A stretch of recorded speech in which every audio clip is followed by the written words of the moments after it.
सभी बच्चों को very good morning, Radhe Radhe, जय श्री कृष्णा। बेटा आज हम नया बैच स्टार्ट करने जा रहे हैं, सेमेस्टर फर्स्ट यानी सेम फर्स्ट का पहला बैच। और आजकल एनुअल सिस्टम तो है नहीं बेटा, सेमेस्टर सिस्टम है। और अब आप 12वीं क्लास से निकलकर कॉलेज लाइफ के अंदर प्रवेश कर गए हैं। ये आपकी एक नई लाइफ है, नई दौर है ये आपके लिए। आपने 12वीं तक वही सुबह घर वालों के फोर्स से उठकर स्कूल बस में स्कूल तक पहुंचना, फिर टीचर के बाह्य बल के द्वारा आप कार्य करते थे, ठीक है। तो बहुत सारे आप पे फोर्स कार्य करते थे वहां पे और आपको कार्य करना पड़ता था। ये कॉलेज लाइफ थोड़ा सा अलग है। इसके अंदर आपको अपने आप सारी चीजें करनी होती हैं, केवल आपको गाइडेंस मिलती है। क्योंकि ये जिंदगी के बहुत सारे दौर होते हैं, उनमें से एक है ये कॉलेज लाइफ। जिंदगी के बहुत सारे दौर है, जैसे बचपन अपना है, ठीक है, उसमें कोई कुछ नहीं कहता, कुछ भी कह दिया, ठीक है। जैसे कहते हैं ना, इसको डांट दे, डांट दिया, बड़ा है छोटा है कोई कुछ नहीं कहता। उससे थोड़ा सा आगे अपन थोड़ा सा बड़े होते हैं, बचपन से थोड़ा सा ऊपर उठते हैं, स्कूल में आते हैं, तब अपने को चीजें सिखाई जाती है। इसको ऐसे नहीं बोलते हैं, इसको ऐसा बोला जाता है, तुम्हें ये करना चाहिए, तुम्हारे फ्यूचर के लिए ये चीजें सही हैं, ठीक है। तो ये दूसरा दौर था। फिर जैसे ही आप तीसरे दौर के अंदर प्रवेश करते हो कॉलेज वाले में, कॉलेज वाले के अंदर क्या है, आपको कोई बताएगा नहीं अभी कि तुम्हें ये करना, हाँ तुम्हें गाइडेंस मिलेगी कि ऐसा करने से तुम्हें ऐसी चीजें हो सकती हैं, तुम्हें ये फायदा हो सकता है, ये बेनिफिट्स हो सकते हैं तुम्हें यदि तुम पढ़ोगे और तुम रेगुलर स्टडी करोगे, तुम अपने चीजों को ध्यान से रखोगे, तो आपके लिए सब चीजें सही होती चली भी जाएंगी। और यदि अपने पाथ से भटक गए तो उसके बाद क्या होगा, आपकी चीजें सही नहीं होंगी। तो ये दूसरा दौर है, ठीक है। ये वैसे इंटरेस्टिंग भी है। झुंझुनू से हो गया आप? झुंझुनू से, अच्छा। महाराजा कॉलेज, हाँ। तो ध्यान से सुनिएगा सारे बच्चे, हाँ आपको बताऊंगा मैं सारी चीजें, अभी सुनिएगा, ठीक है ना। तो सारे बच्चे एक बार ध्यान से सुनिएगा। होता क्या है कि अपन जब भी सेकंड फेज में स्टार्ट है कॉलेज के अंदर, तो आपको ये चीजें ध्यान रखने के अपने पथ से इधर उधर नहीं होना है। क्योंकि मैं आज पहले ही बोल देता हूं, ये वो दौर नहीं है जो आपको बता के चीजें करवाई जाती थी कि नहीं तू पढ़, अभी तुझे 2 घंटे पढ़ना पड़ेगा, बाहर खेलने नहीं जाना, नहीं। अब तुम मान लो कुछ बच्चे, जैसे आप झुंझुनू से हो, जैसे झुंझुनू से अभी यहां से आए हो, या फिर जैसे कोटपुतली से या दौसा से या करौली से, भरतपुर से या टोंक से या सवाईमाधोपुर, जहां से भी बच्चे जयपुर आते हैं। अब यहां आपके पेरेंट्स तो है नहीं, या आपके हो सकता है कुछ बच्चों के एक्सेप्शंस केस हो जिनके भाई या ब्रदर या सिस्टर या उनके साथ रहते हो, ऐसा तो है नहीं। आपको केवल अकेले रहना है, ठीक है। तो उसमें केवल आपको गाइडेंस मिलेगी टीचर की, या फिर आप कोई बड़ा सीनियर रह रहा हो उसकी। आपको अपने आप सारी चीजें करनी है। यहां आपको कोई 6 बजे उठाने वाला नहीं है कि आप उठो, नहीं, आपको खुद उठना पड़ेगा, आपको खुद जगना पड़ेगा, तभी चीजें पॉसिबल हो पाएंगी, अदरवाइज नहीं। जयपुर में बेटा हर साल इतने बच्चे आते हैं अपने सपने को साकार करने के लिए, पर वो मैं तुम्हें अभी बता देता हूं, जिस पथ पे आप चलोगे वैसा ही आपको सपना साकार होगा, अदरवाइज वो चीजें नहीं होंगी। पर इतना भी नहीं, क्यों? क्योंकि तुम ऐसा ही सोच लो कि जिंदगी में टेंशन लेने का नहीं, चाहे कुछ भी हो जाए, जिंदगी में टेंशन लेने का नहीं, चाहे कुछ भी हो जाए, क्योंकि होगा वही जो राम रची राखा। तो इसका मतलब ये नहीं है कि आप उसको, भगवान श्री राम ने भी ये कहा कि आप कर्म करो, कर्म करोगे तब आपको फल मिलेगा, ठीक है। तो और बाकी चीजें बातें होती रहेंगी। ये पहला दिन है आप सभी का, तो मैं आपको कुछ थोड़ी सी चीजें बता देता हूं, ठीक है। अब आते हैं अपन सेमेस्टर फर्स्ट, ठीक है। सेमेस्टर फर्स्ट के अंदर और अपन बात करेंगे केवल फिजिक्स की। किसकी बात करेंगे? केवल फिजिक्स। संस्कृत की तो बात करेंगे नहीं यहां पे, ठीक है भाई, संस्कृत की तो बात करेंगे नहीं। तो अपन आज बात करेंगे सेमेस्टर फर्स्ट की, जिसको देखो ध्यान से सुनिएगा सारे बच्चे।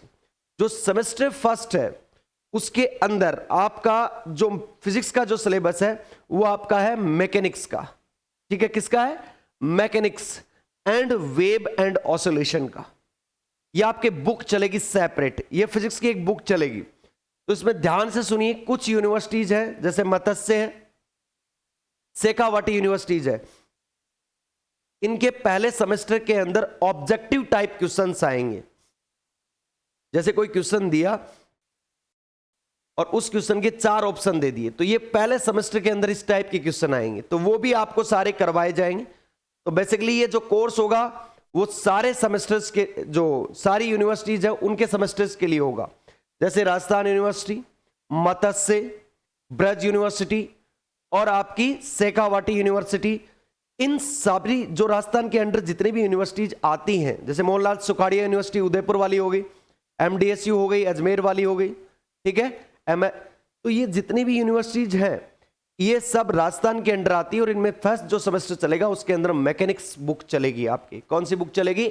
Mechanics and wave and oscillation.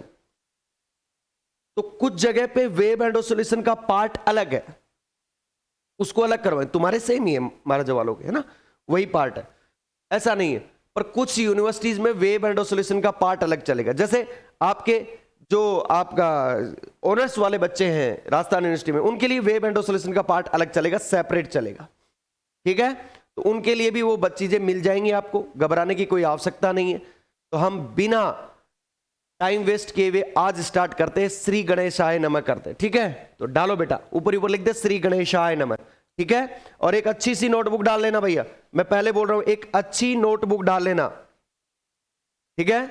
एक अच्छी नोटबुक, मोटी नोटबुक डालना बेटा ना, ये नहीं इसमें छोटा है ना, थोड़ी बड़ी नोटबुक लाना। मैकेनिक्स बहुत ब्रॉड पार्ट है, बड़ा लंबा पार्ट है ना। हाँ, ऑनलाइन वाले बच्चे भी ध्यान दे, मैकेनिक्स की नोटबुक बहुत अच्छे से डालनी है और क्लास नोट्स शानदार सुंदर होने चाहिए। पहले बोल रहा हूं, जितने सुंदर आप नोट्स बनाओगे आपको पढ़ने में उतनी आसान है। सुंदर का मतलब ये नहीं होता रे भैया कि दिखने में सुंदर हो सकता है किसी बच्चे की हैंडराइटिंग थोड़ी अच्छी ना हो, इसका मतलब सुंदरता का मतलब वो नहीं है। हाँ, सिस्टमेटिक का मतलब सुंदर है, समझो मेरी बात। आपको पूरी चीजें वहां लिखी हुई होनी चाहिए, ये है सुंदर का मतलब। ऐसा नहीं कि हाँ सुंदर का मतलब आप कहीं और ही ले जाते हो, वो सुंदर वाला नहीं है। कि सुंदर की परिभाषा कुछ अलग है। मेरी तरफ से सुंदर की परिभाषा ये है कि आपके जो क्लास नोट्स हैं वो आपके क्या होने चाहिए? सिस्टमेटिक होने चाहिए। सिस्टमेटिक का मतलब हर चीज उस क्लास नोट्स के अंदर होनी चाहिए कि आप जब आगे भी जाओ तो कॉम्पिटिटिव एग्जाम वगैरह में पढ़ना चाहो तो आपके ऐसा नहीं होना चाहिए कि आपके नोट्सों से चीजें बाहर हैं या मैं मैकेनिक्स दोबारा पढ़ रहा हूं, ऐसा नहीं होना चाहिए। क्योंकि ये चीजें होती हैं तब वो बच्चा क्या होता है, उस सब्जेक्ट के प्रति ईमानदारी नहीं दिखाता है। वो सिर्फ तुम किस लिए पढ़ रहे हो कि ठीक है पास हो जाएंगे कोई बात नहीं। बेटा सेमेस्टर है, थोड़ा सा पेपर का पैटर्न भी चेंज किया गया है, थोड़ा अच्छा पेपर आने लग गया है, तो इसलिए मैं कह रहा हूं तुम्हें अच्छे से पढ़ना स्टार्ट करना। पढ़ो चाहे आधा घंटा ही, 1 घंटा ही, पर पढ़ो अच्छी तरीके से। क्लियर है? तो ऊपर ही ऊपर लिखो सेम फर्स्ट, लिखो बेटा ना, सेम फर्स्ट। सेम फर्स्ट का मतलब होगा सेमेस्टर फर्स्ट। यह आपका सेमेस्टर फर्स्ट है, ठीक है। अब एक चीज ध्यान रखना सारे में, आपके जो बुक चलेगी वो बुक कौन सी चलेगी, बाकी आप टेंशन मत लेना। हर एक वर्ड, हर एक टॉपिक का फिजिकल मीनिंग, वो कहां यूज होता है, किस तरीके से यूज होता है, वो सारी की सारी चीजें मैं तुम्हें बताऊंगा। एक एक वर्ड का मीनिंग बताऊंगा। अभी आराम से देखते जाओ, टेंशन लेने की जरूरत नहीं है, क्योंकि अभी टेंशन ले लेंगे तो आगे क्या होगा। इसलिए टेंशन नहीं लेने का जीवन में, समझ गए मेरी बात। आराम से चिल करने का, ठीक है। चिल करने का मतलब ये है कि पढ़ना है, ठीक है। तो आओ, तो आपकी जो सेम फर्स्ट है, इस सेम फर्स्ट के अंदर आपकी जो बुक चलेगी वो चलेगी mechanics and wave and oscillation. कौन सी बुक चलेगी? Mechanics and wave and oscillation. आइए तो ध्यान से सुनिएगा सारे बच्चे। वैसे आपको मैं बता दूं, ये जो मैकेनिक्स की बुक है,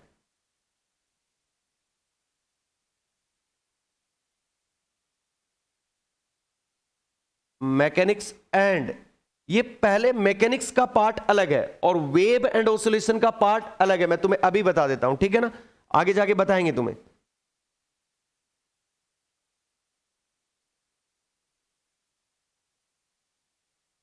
वेव एंड ऑसिलेशन, ये जो वाला पार्ट है ना, ये वाला वेव एंड ऑसिलेशन वाला पार्ट, ये मेनली किस में भी चलेगा? आपके ऑनर्स वाले बच्चों के लिए भी चलेगा। किसके लिए चलेगा? मैं अलग से रेड से कर रहा हूं, इसको ध्यान से सुनिए। ये ओनर्स वालों के लिए चलेगा, बाकी सभी के लिए तो चलेगा चलेगा। इसका कुछ पार्ट ऐसा है जो ओनर्स में एक्स्ट्रा है, आप समझ रहे हो। जैसे आपको ये काम तो करना ही है, इसके अलावा एक और काम करना है, उसी का जुड़ा हुआ काम है वो, मतलब पढ़नी वेव एंड ऑसिलेशन ही है, बट इसमें भी कुछ एक्स्ट्रा टॉपिक्स आपको पढ़ने पड़ेंगे, वो है उनके लिए, ऑनर्स वाले बच्चों के लिए, ठीक है। तो इस बात से घबराए नहीं कि ऑनर्स वाले बच्चों के लिए किस तरीके की चीजें, ठीक है। मैंने आज कुछ थोड़ा टाइम लिया है, आगे वाली क्लासेस जो तुम्हें यूट्यूब पे मिलेंगी उनमें किसी भी प्रकार का कोई ज्ञान नहीं होगा। आज पहला दिन था इसलिए मैंने थोड़ी चीजें बता दी तुम्हें, अदरवाइज किसी भी प्रकार की अपन कोई बात नहीं करेंगे। थर्ड ईयर होता तो मैं बात नहीं करता, क्योंकि उनको बता चुके हैं ये बात, समझ रहे हो। तो अपने को किसी गांव जाना है ना, तो गांव का रास्ता सारा चीज पता होना चाहिए, किस तरीके का वो गांव है, उसका माहौल कैसा है, समझ रहे हो। तो ये चीजें आपको पता होनी चाहिए। तो सबसे पहले ऊपर ऊपर श्री गणेशाय करके mechanics and wave and oscillation लिखिए, ठीक है। यांत्रिकी एवं तरंग दोलन, ध्यान से सुनिए, हिंदी मीडियम और इंग्लिश मीडियम वाले दोनों बच्चे। यांत्रिकी एवं तरंग दोलन, तरंग दोलन, ये बुक चलेगी भैया आपकी। और मैं फिर से बता देता हूं तुम्हें, इसके अंदर एक ही चीज है, ये तरंग दोलन वाला पार्ट आपके ऑनर्स वाले बच्चों के लिए अलग से एक्स्ट्रा में चलेगा भैया समझ गए। तो ये तरंग दोलन वाला पार्ट अलग से चलेगा, बाकी और कोई दिक्कत नहीं है, समझ गए। तो ये आपकी बुक चलेगी। अब आपको एक क्या मिल गया, एम मिल गया कि आपको सेमेस्टर फर्स्ट में कौन से मिशन पे जाना फिजिक्स के अंदर, वो मिशन है आपका mechanics and wave and oscillation, समझ गए। इस मिशन को पार करने के लिए आपको जितनी भी स्टेज दी जाएंगी, उन स्टेज को आपको क्या करना है, दिए गए समय के अंदर पूरा करना है, समझ गए मेरी बात। क्या होगा, यदि कैंडी क्रश खेला आपने, खेला, किस सबने खेला होगा, है ना। तो उसके अंदर यदि दिए गए समय के अंदर अपन वो स्टेज पूरी नहीं करते तो क्या होता है, टाइम बढ़ जाता है कि आप आधा घंटे के बाद खेलें, अभी आपके पास समय नहीं है। तो यदि मैकेनिक्स के अंदर जो आने वाली स्टेजेज आपने नहीं पढ़ी हैं, तो आप याद रखना क्या होगा, आपको टाइम बढ़ा दिया जाएगा, अगली साल बढ़ना, और अगली साल कोई भी पढ़ना नहीं चाहेगा। चाहोगे आप पढ़ना, नहीं चाहोगे ना। तो यही चीज है। तो अब मैं आपको बता दूं कि आपका पहला एम क्या हो गया, कि आपका ये गोल है कि आपको ये मिशन पे चलना है, और वो है फिजिक्स के अंदर mechanics and wave and oscillation, ठीक है, यांत्रिकी एवं तरंग दोलन, ठीक। अब मैं सारी चीजें बताऊंगा, आ जाओ। अब अपन पढ़ेंगे आराम से अच्छी तरीके से, ठीक है। अब अपन सबसे पहले जिस पे चलेंगे वो है मैकेनिक्स, ठीक है। अब ये मैकेनिक्स किस चिड़िया का नाम है, इसको पढ़ेंगे सबसे पहले। सर बता तो दिया आपने, क्योंकि अभी तक तो वेव एंड ऑसिलेशन पे तो आए ही नहीं ना, आएंगे तब बात करेंगे, क्लियर। तो ये चीजें हैं कि अपने मैकेनिक्स के बारे में अभी पढ़ना है। तो मैकेनिक्स क्या चीज है, ठीक है।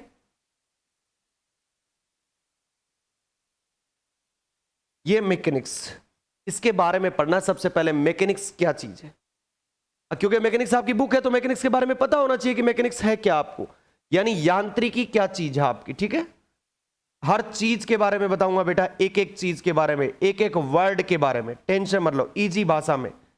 अब जो ये यांत्रिकी है ये क्या है, इसके बारे में आपको पता होना चाहिए। फिर अपन टॉपिक्स पे चलेंगे।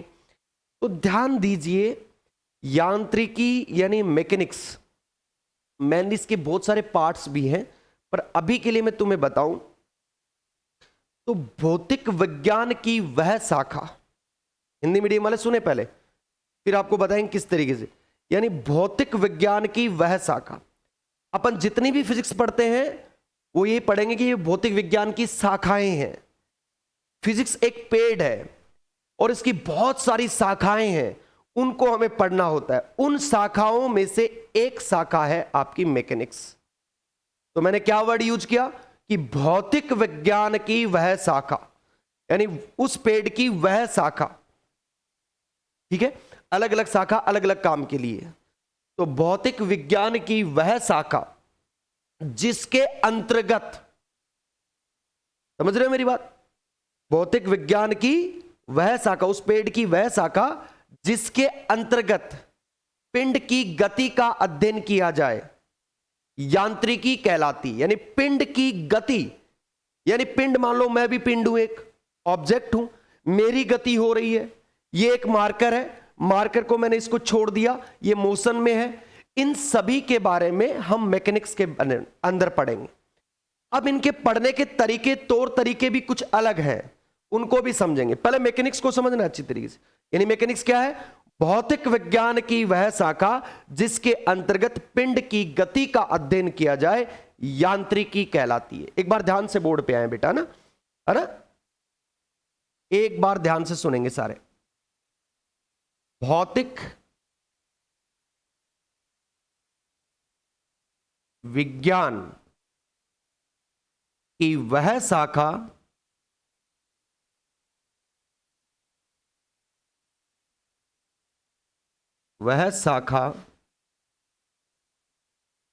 जिसके अंतर्गत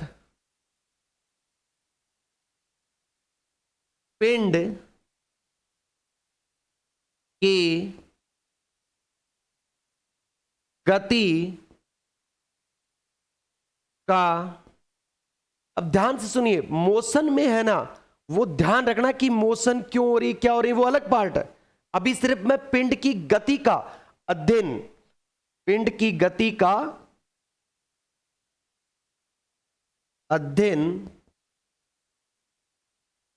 किया जाए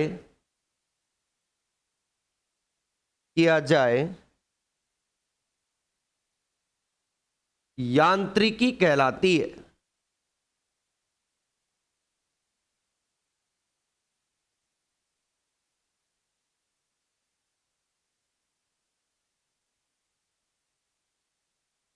अब ध्यान से सुनिए, ये कोई आपके सिलेबस का पार्ट नहीं है।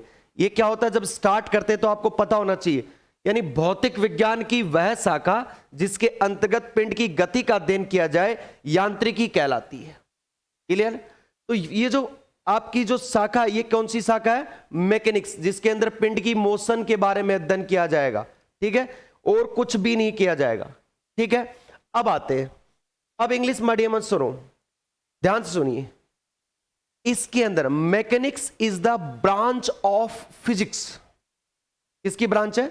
Mechanics is the branch of physics. English medium वाले ध्यान सुनिए, सारे चीजें मैं तुम्हें लिखवाऊंगा अच्छी तरीके से, आप राइट डाउन भी करते रहिएगा एक एक चीज को। ठीक है, तो mechanics is the branch of physics, यानी जो ट्री है उसकी जो ब्रांचेज है, फिजिक्स इज द ट्री, और जो ब्रांचेज है वो बहुत सारी ब्रांचेज हैं।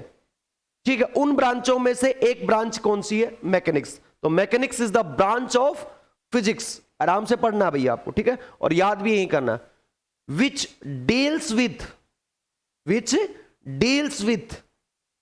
वो किसके साथ डील्स करता है? With the study of motion of object. जो मोशन है ऑब्जेक्ट की, उसके बारे में जो स्टडी होगी, वो जो ब्रांच होगी, वो ब्रांच आपकी मैकेनिक्स कहलाएगी। कौन सी ब्रांच मैकेनिक्स कहलाएगी? जिस ब्रांच के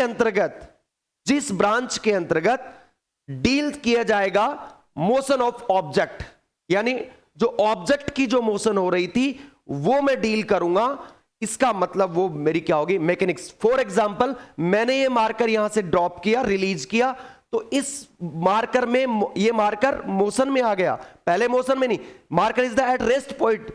मैंने जैसे इसको रिलीज किया, मार्कर किस में आया?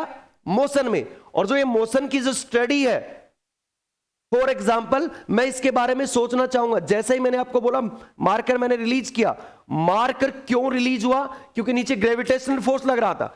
इसका एक्सेलरेशन क्या है, इसका वेलोसिटी क्या है, इसकी वेलोसिटी क्या इंक्रीज हो रही है, इसका मतलब आप जितनी भी स्टडी कर रहे हो वो सारी की सारी किसके अंदर है? मैकेनिक्स के अंदर है बेटा। किसके अंदर है? फिजिक्स के वो ब्रांच के अंदर है जो मैकेनिक्स है। बात समझ में आई? यानी ऑब्जेक्ट की जो मोशन होगी ना, और वो मोशन अपन जो स्टडी करेंगे, वो जिस ब्रांच के अंदर स्टडी करेंगे वही ब्रांच के आपकी मैकेनिक्स है। क्लियर है? तो mechanics is the branch of physics. आराम से लिखते रहिए भाई इंग्लिश मीडियम वाले, ठीक है। Mechanics is the branch of, ध्यान से सुनिएगा ये चीज कि आपको नोट्स इसी तरीके से सिस्टमेटिक मैं जैसे लिखवा रहा हूं ना वैसे ही लिखने, जहां मैं जो चीज लिखवा रहा हूं वही चीज लिखनी है, ठीक है, mechanics is the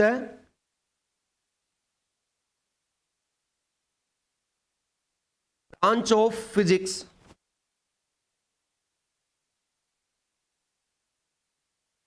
which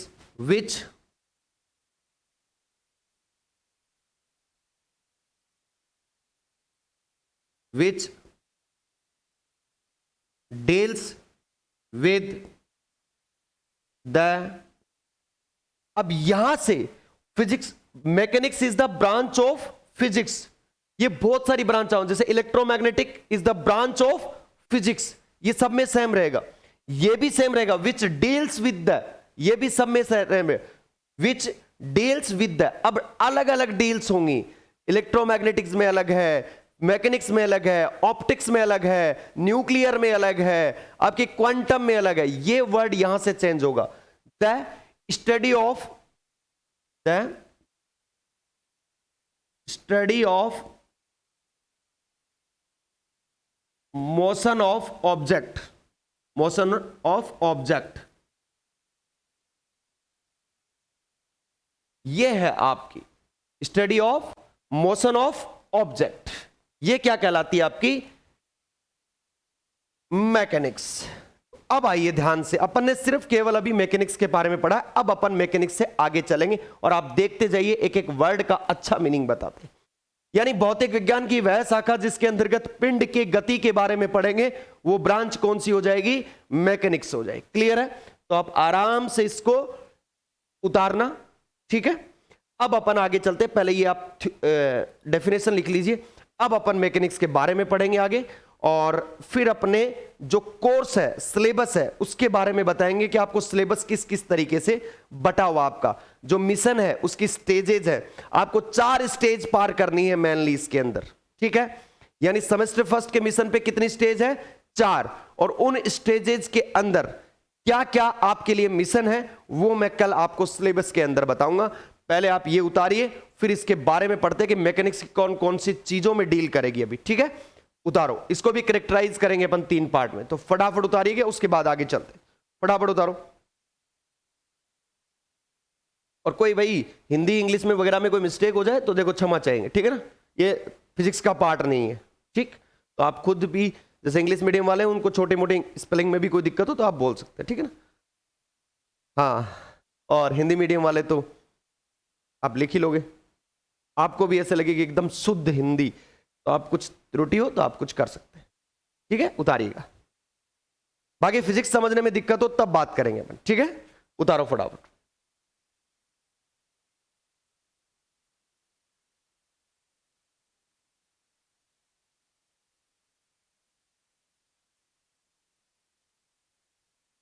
Hindi और इंग्लिश मीडियम वाले अलग अलग अच्छे से अपने नोट्स बनाएंगे, प्रिपेयर करेंगे अच्छी तरीके से, किसी भी प्रकार की कोई दिक्कत आती है तो मुझे बात करेंगे, ठीक है।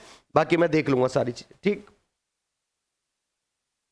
आ जाइए, उतार लिया सभी ने।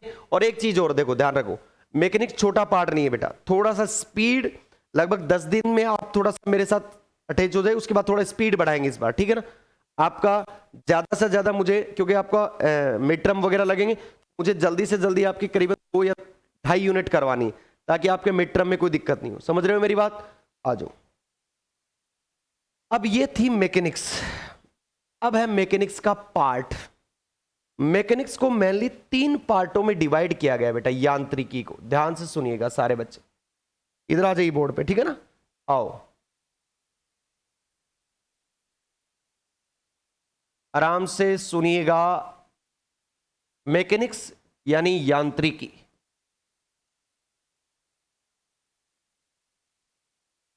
क्लियर। इसको मैं 3 पार्टों में डिवाइड करूंगा बेटा, किस में पार्टों में डिवाइड करूंगा, 3 पार्टों में, ठीक है। कितने पार्टों में, 3 पार्टों में, ध्यान से सुनिए। और इसी तरीके से चार्ट बनाना है, पहले बोल रहा हूं मैं, इसी तरीके से चार्ट बनेगा भैया आपका।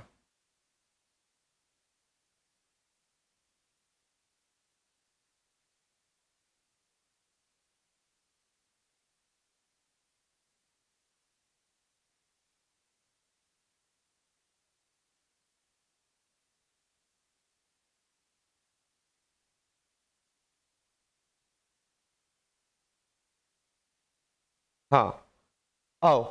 तो मैकेनिक्स तो आपने पढ़ी, यानी इस मैकेनिक्स में मोशन ऑफ ऑब्जेक्ट के बारे में पढ़ेंगे, यानी ऑब्जेक्ट की गति के बारे में।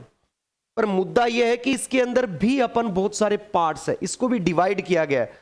जो ऑब्जेक्ट की मोशन है वो किस तरीके से पढ़नी है, उनको भी करेक्टराइज किया गया अलग अलग, कि आप मोशन की स्टडी तो इस ब्रांच में कर लोगे, पर कैसे कैसे करोगे उनको भी डिवाइड कर दिया हमने। कैसे, अभी बताए। पहली जो ब्रांच आती है वो आती है इसकी काइनेमेटिक्स। क्या आती है? काइनेमेटिक्स।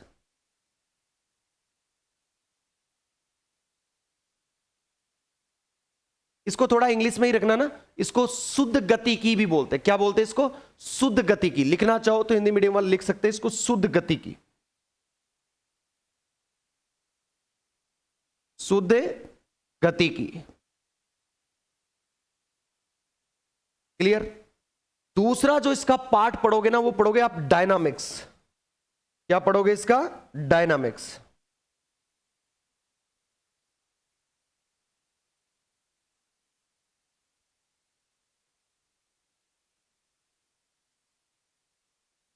डायनामिक्स अच्छी तरीके से बताएंगे, आप टेंशन मत लो। और लास्ट वाला जो पार्ट पढ़ोगे ना, वो है आपका स्टैटिक्स। मुद्दा इसी बात का है आपका कि इन सारी चीजों के बारे में आपको पता होना चाहिए। क्यों सर पता क्यों होना चाहिए? क्योंकि अपन जैसे आगे पढ़ेंगे ना जो चैप्टर, उनमें मिक्स पढ़ेंगे सारी चीजें। अपन मिक्स पढ़ेंगे तब उसको बताएंगे कि ये किसका पार्ट है, काइनेमेटिक्स का, ये डायनामिक्स का, ये स्टैटिक्स का, ये चीज सारी चीजें आपको बताई जाएंगी वहां पे। क्लियर? तो काइनेमेटिक्स, डायनामिक्स और स्टैटिक्स, ये चार चीजें, सॉरी तीन चीजें, इनके बारे में आपको पढ़ना है। स्टैटिक्स, स्टैटिक्स को बोलते हैं स्थितिकी। क्या बोलते हैं? स्थितिकी। अब पहला पॉइंट आपका है काइनेमेटिक्स, इसके बारे में पढ़ना आपको, ठीक है? हिंदी में भी इसको स्थितिकी बोलते हैं ना बेटा, लिख लेना स्थितिकी। ठीक है? क्या बोलते हैं इसको? स्थितिकी। ये आप हिंदी में लिख सकते हैं। अब आते हैं मेन मुद्दा हमारा क्या है कि काइनेमेटिक्स क्या है। आ जाओ सारे बच्चे। काइनेमेटिक्स है शुद्ध गति की। गति मतलब आपको मेनली मैं तुम्हें बोलूं कि मैंने यहां ये जो मार्कर है, मैंने इसको यहां से रिलीज किया। जैसे ही रिलीज हुआ, आपके दिमाग में जो चीजें आप स्टडी करोगे वो कौन कौन सी करोगे कि ये जो आया है इसकी जो वेलोसिटी इंक्रीज हुई है वो क्या है, पहला पॉइंट। इसका एक्सेलरेशन क्या है, पढ़ोगे कि नहीं पढ़ोगे? ठीक है, इसके बारे में जितनी भी चीजें आप पढ़ोगे, जैसे इसकी वेलोसिटी क्या है, इसका इंक्रीज क्यों हुआ, इसकी जो आपका जो त्वरण है वो क्या है, ये जितने भी आप इसकी चीजें पढ़ोगे, ये होती है आपकी इफेक्ट। क्या होती है? इफेक्ट। इनको क्या बोलते हैं बेटा? इफेक्ट। ध्यान से सुनना, इनको क्या बोलते हैं? इफेक्ट। इनको बोलते हैं हम इफेक्ट। जैसे मैं लिख रहा हूं वैसे ही लिखना। तो ये होती है इफेक्ट के अंदर सारी चीजें। जैसे ही मार्कर रिलीज हुआ,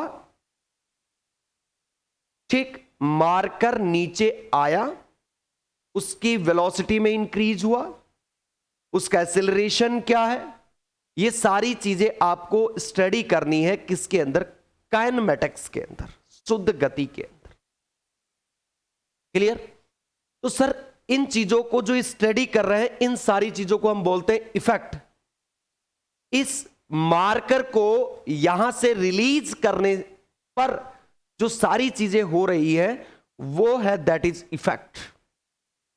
बात समझ में आई बेटा?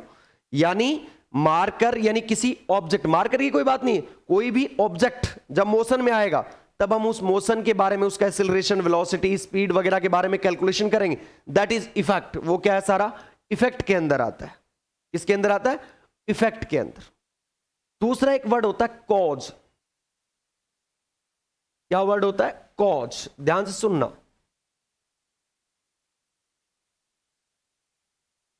ये वर्ड होता है कॉज। कोज का ही दूसरा नाम होता है फोर्स। क्या नाम होता है? फोर्स यानी बल। तो मार्कर रिलीज हुआ, अब रिलीज क्यों हुआ, इसका क्या कोज था, क्या कारण था कि मार्कर रिलीज क्यों हुआ, किसकी वजह से हुआ? तो आप क्या बोलोगे सर? मार्कर रिलीज हुआ ग्रेविटेशनल फोर्स के बारे में। ग्रेविटेशनल फोर्स नीचे की तरफ, इसलिए रिलीज हुआ नीचे की ओर। बट मैं वो बात इसमें करूंगा ही नहीं, मतलब कोज की बात मैं काइनेमेटिक्स के अंदर नहीं करूंगा। या आप 11th-12th क्लास में अच्छी तरीके से पढ़ सकते हो, पढ़ी नहीं पढ़ी? Projectile motion, river boat problems, या आपने सभी इसके अंदर पढ़ी ना, काइनेमेटिक्स के अंदर पढ़ी थी ना। तो मैं काइनेमेटिक्स के अंदर केवल इफेक्ट की बात करूंगा। इफेक्ट कौन है? वेलोसिटी, स्पीड और आपका एक्सेलरेशन, इनकी सारे के बारे में स्टडी। वो ऑब्जेक्ट की स्पीड क्या है, वेलोसिटी क्या है, एक्सेलरेशन क्या है, ये मैं स्टडी कर रहा हूं काइनेमेटिक्स में। मुझे कोई मतलब नहीं है कि वो ऑब्जेक्ट क्यों मोशन में आया, उसका क्या कारण था कि वो ऑब्जेक्ट मोशन में आया, मुझे इससे कोई मतलब नहीं है, क्योंकि ये मेरे उस पार्ट का हिस्सा नहीं है। जैसे ही मेरे दिमाग में ये आता है कि ऑब्जेक्ट क्यों रिलीज हुई, किसके कारण से रिलीज हुआ, उसका क्या चीजें हुई, वो इफेक्ट क्यों आए, जो इफेक्ट्स आ रहे थे इस काइनेमेटिक्स में, वो इफेक्ट जो आ रहे हैं वो कैसे हुए, रिलीज जब हुआ आपका मार्कर, तो वो जो आपके इफेक्ट आए वो क्यों आए, that is cause, that is force. और यहां कौन सा फोर्स है मार्कर के पे? Gravitational force. तो जहां पे भी कोज की बात हो जाएगी, कोज के साथ इफेक्ट पढ़े जाएंगे। यानी काइनेमेटिक्स में तो केवल इफेक्ट पढ़ते हैं, पर डायनामिक्स में आप इफेक्ट प्लस कॉज दोनों पढ़ोगे बेटा। क्या पढ़ोगे? इफेक्ट प्लस कॉज दोनों पढ़ोगे। इसका मतलब आपने जहां इफेक्ट प्लस कॉज पढ़ा, मतलब आपने पार्टिकल की, देखो कोई भी ऑब्जेक्ट मोशन में आ रहा है, दैट मींस मैकेनिक्स, पर मोशन में आने की वजह से इफेक्ट पढ़ रहे हो, मतलब काइनेमेटिक्स। यानी मैकेनिक्स का भी वह पार्ट जिसके अंदर आप पढ़ रहे हो इफेक्ट, दैट इज काइनेमेटिक्स। पर यदि आप काइनेमेटिक्स के बाद आप यदि उसका कोज भी पता लगाने की कोशिश कर रहे हो, that is dynamics, that means dynamics. ये हमारा होता है डायनामिक्स का पार्ट। क्लियर? ये इतनी चीज लिखनी है बस, और तुम्हें कुछ नहीं लिखना। अब आता हमारा स्टैटिक्स। ये हमारा स्टैटिक्स क्या है, ठीक है ना? तो ये होता है स्थितिकी। इसके अंदर ऑब्जेक्ट की मोशन की जाती है, पर ऑब्जेक्ट किस में होता है? अंदर होता है रेस्ट में। किसमें अंदर होता है? रेस्ट में। सर ये तो इसमें गति तो हुई नहीं, इसके अंदर हम ये नहीं पढ़ेंगे ना, ये रेस्ट में है।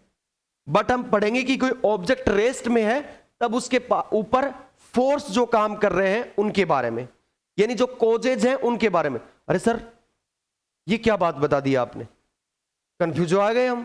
कैसे? अरे एक तो तरफ बोल रहे हो कि आपकी बॉडी रेस्ट में है, ऊपर से बोल रहे हो फोर्स, तो आप फोर्स लगा दो तो बॉडी मोशन में आ जाएगी।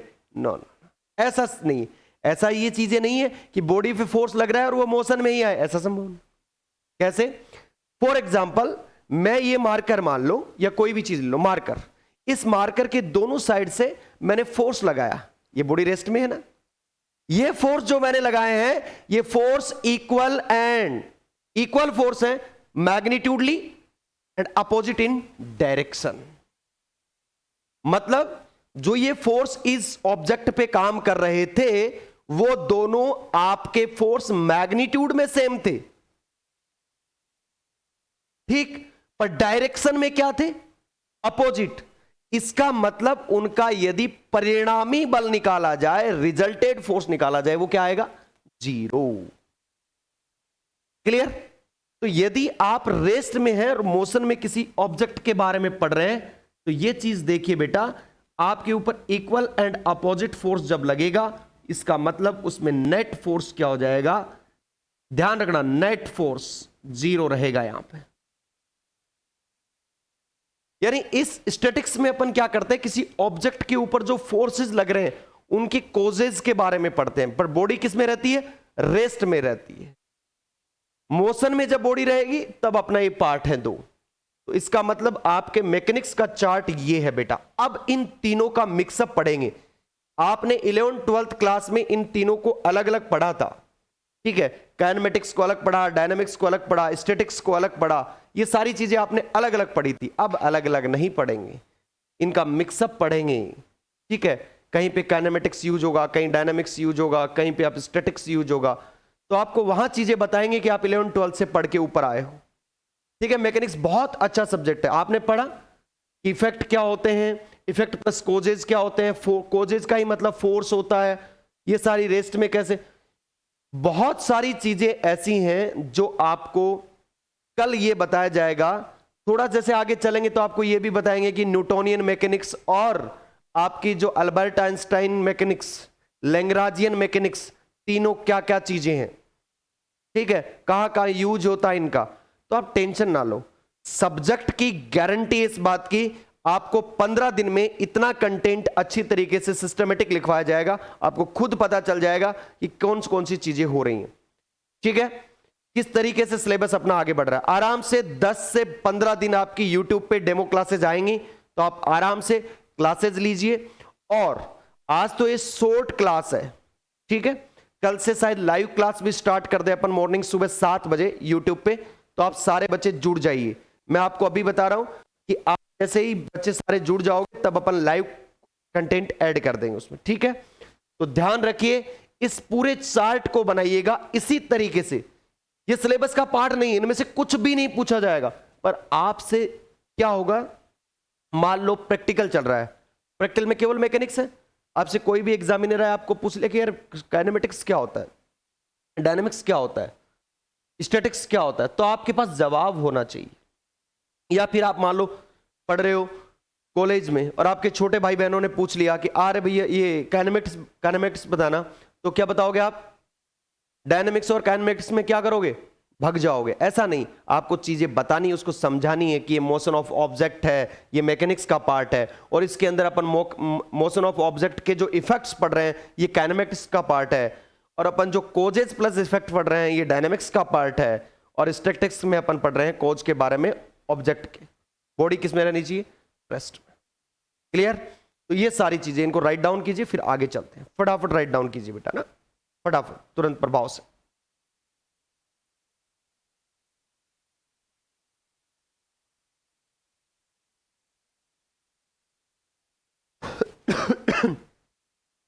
और हिंदी मीडियम वाले बच्चे ध्यान दे रहे हैं, ठीक है, ध्यान दीजिए सारे बच्चे। ये जो चीजें चल रही हैं इनको थोड़ा थोड़ा इंग्लिश में भी आप ध्यान रखें, ठीक है। हिंदी में आपको पूरा प्रॉपर लिखवाया जाएगा। ये तो चीजें हैं, उनको तो मैंने थोड़ा थोड़ा हिंदी में, जैसे ही आप पूरा एकदम सिलेबस स्टार्ट होगा पूरा हिंदी टू इंग्लिश में बोर्ड पे लिखूंगा, टेंशन की जरूरत नहीं है। बट मुद्दा इस बात का है कि आपको इंग्लिश मीडियम वालों को कम से, सॉरी हिंदी मीडियम वालों को कम से कम जो हेडिंग्स डल रही होनी वो आप इंग्लिश में यहां से देख के जरूर लिख लीजिएगा, ठीक है। होता क्या है कि आप जैसे ही आप आगे जाओगे एमएससी वगैरह में तो आपको डायरेक्टली वो चीजें इंग्लिश पूरा कंप्लीट एडॉप्ट करने में दिक्कत होती है। और यदि आपने क्या हुआ है, यदि हेडिंग भी पढ़ी हुई है तो आपको क्या होता है कि पढ़ने में आसानी होती है आगे। मान लो किसी बच्चे का आगे जाके मूड बन गया कि एमएससी करेंगे, तो उसके लिए आपको ये चीजें पता होनी चाहिए। और मैं पहली ही क्लास में जो सारी चीजें वो बता देता हूं भाई, उसके बाद मैं कोई चीज एक्स्ट्रा नहीं बताऊंगा। मैं सिलेबस टू सिलेबस चलेंगे अपन। हाँ, सिलेबस के बारे में एक बार नहीं 5 बार पूछोगे, एक तरीके से नहीं 3 तरीके से बताएंगे, कोई घबराने की जरूरत नहीं। बस मुद्दा यह है कि आपको पढ़ते हुए रहना पड़ेगा। क्लियर है। सारे आपके न्यूमेरिकल्स करवाए जाएंगे, सब कुछ करवाया जाएगा, सब कुछ मतलब सब कुछ, ठीक है। उतार लिया सभी ने। अब ध्यान से सुनिए, अब से आपकी रेगुलर क्लासेस स्टार्ट है मॉर्निंग 7 बजे। ऑफलाइन तो आते हो बेटा, और भी आप महाराज जाते हो कि अभी क्लास स्टार्ट हो गई है? हाँ, तो जो भी मतलब इस बच्चे और मिले तो ऑफलाइन जो बच्चा आना चाहे वो सुबह 7 से 8 आ सकता है। ऑनलाइन जो बच्चा है वो 7 से 8 आपने यूट्यूब चैनल पे भी देख सकता है, ठीक है। तो ये सारी चीजें आपको पता होनी चाहिए। कल से अपन रेगुलर अपना सिलेबस स्टार्ट करेंगे। आज मैंने तुम्हें मिशन के बारे में बताया। आपके सेमेस्टर फर्स्ट का मिशन है मैकेनिक्स, और उसके अंदर 4 स्टेजेज होंगी, उनके बारे में कल बताएंगे। और उन स्टेजेस में क्या क्या आपको पढ़ना है वो भी सारी चीज, यानी सिलेबस कल बताएंगे, पेपर पैटर्न कल बताएंगे, सब कुछ कल बताएंगे आपको। क्लियर है? तो आज के लिए राधे राधे, जय श्री कृष्ण बेटा, राधे राधे।